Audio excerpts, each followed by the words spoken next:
Villain കഥാപാത്രങ്ങളിലൂടെ എത്തി മനം കവർന്ന നടൻ മേഘനാഥന് വിട. മലയാള സിനിമാ താരം മേഘനാഥൻ അന്തരിച്ചു. 60 വയസ്സായിരുന്നു. കോഴിക്കോട്ടെ സ്വകാര്യ ആശുപത്രിയിൽ ചികിത്സയിലായിരുന്നു. സംസ്കാരം ഷൊർണൂറിലുള്ള വീട്ടിൽ വെച്ച് നടക്കും. ശ്വാസകോശ സംബന്ധമായ അസുഖത്തെ തുടർന്ന് ചികിത്സയിലായിരുന്നു. അസ്ത്രമാണ് ആദ്യ ചിത്രം. ചെങ്കോൽ, ഈ പുഴയും കടന്ന ഉത്തമൻ തുടങ്ങി 50-ലധികം സിനിമകളിൽ അഭിനയിച്ചു. നിരവധി സീരിയലുകളിലും അഭിനയിച്ചിട്ടുണ്ട്.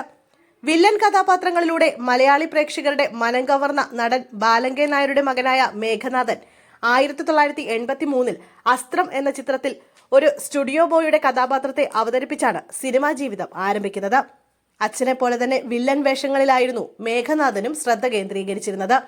അസ്ത്രത്തിലൂടെ സിനിമയിലേക്ക് എത്തിയ ശേഷം ഒരു പിടി നല്ല കഥാപാത്രങ്ങളിലൂടെ മലയാളി പ്രേക്ഷകരുടെ മനസ്സിൽ ഇടം പിടിക്കാൻ മേഘനാഥനായി. അതിനുശേഷം 1984 IV ശശിയുടെ ഉയരങ്ങളിൽ, 1986 ഹരിഹരന്റെ പഞ്ചാഗ്നി എന്നീ സിനിമകളിലും അഭിനയിച്ചു. പിന്നീട് 1993 ചെങ്കോൽ, ഭൂമിഗീതം എന്നീ സിനിമകളിൽ അഭിനയിച്ചു. മേഘനാഥൻ 60-ലധികം സിനിമകളിൽ അഭിനയിച്ചിട്ടുണ്ട്. അവയിൽ ഭൂരിഭാഗവും വില്ലൻ വേഷങ്ങളിലായിരുന്നു. 1996 കമൽ സംവിധാനം ചെയ്ത ഈ പുഴയും കടന്ന് എന്ന സിനിമയിൽ മേഘനാഥൻ അവതരിപ്പിച്ച കുടിയനായ, ഒരു ദാക്ഷിണ്യവുമില്ലാത്ത, തന്റെ സഹോദരിമാരെ ഉപദ്രവിക്കുന്ന രഘു എന്ന കഥാപാത്രം വളരെ ശ്രദ്ധ നേടിയിരുന്നു.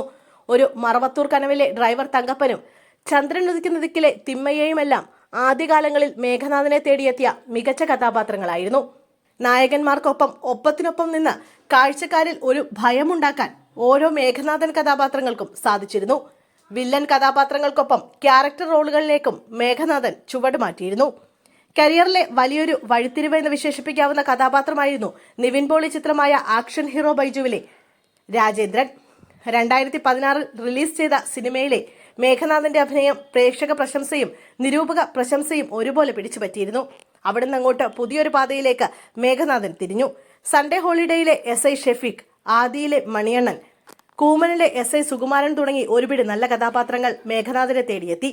സമാധാന പുസ്തകം എന്ന ചിത്രത്തിലാണ് മേഘനാഥൻ അവസാനമായി അഭിനയിച്ചത്.